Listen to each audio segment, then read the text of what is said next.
Imagine leaving town for a weekend, only to discover your HOA president had stolen your boat, thrown a party on it, and then froze in terror when the Coast Guard pulled her over.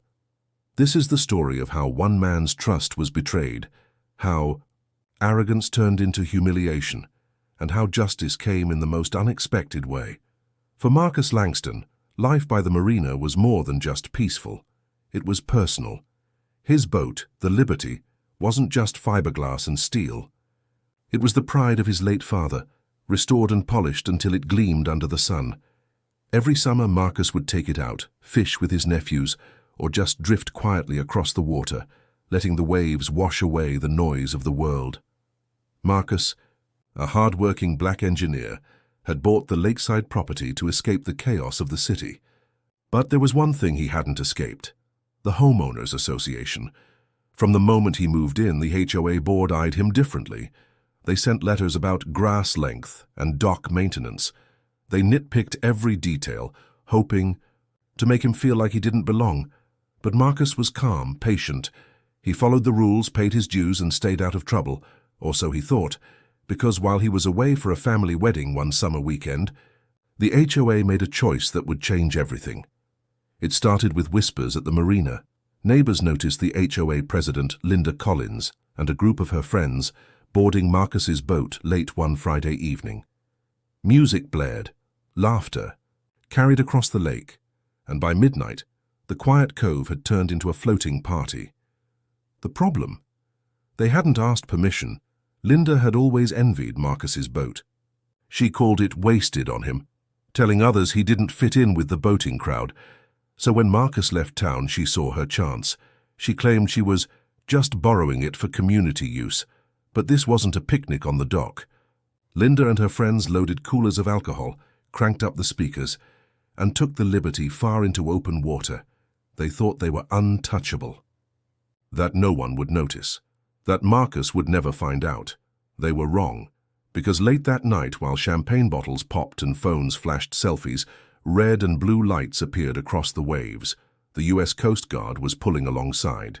"Cut the engines." A voice boomed over a loudspeaker. Panic spread across the deck. Linda froze, her glass slipping from her hand.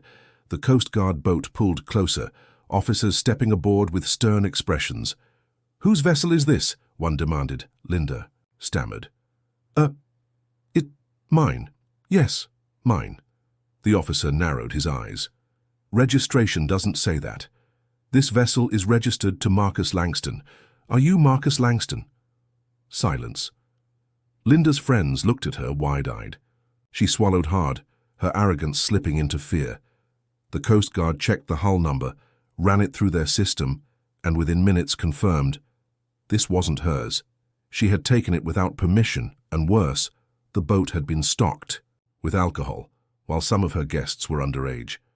That turned the situation from borrowing into something much darker. Linda tried to spin excuses. "We're the HOA.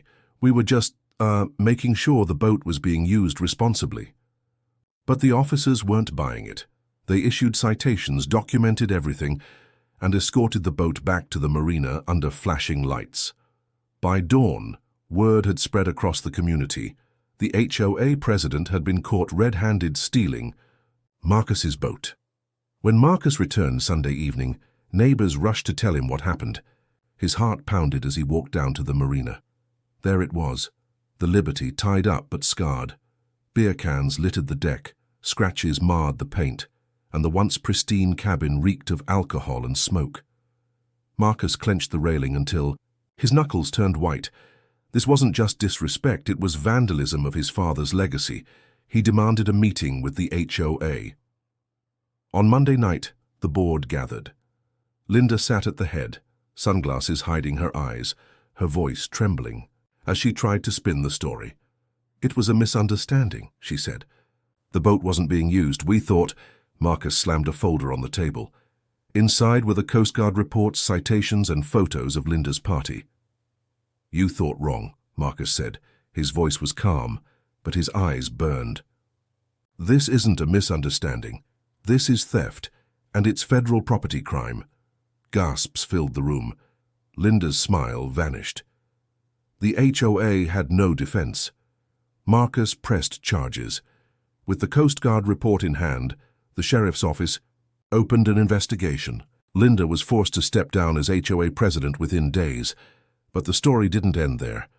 Marcus's lawyer revealed that because the boat had been taken across state-controlled waters, the crime could escalate to grand theft and unauthorized use of a registered vessel.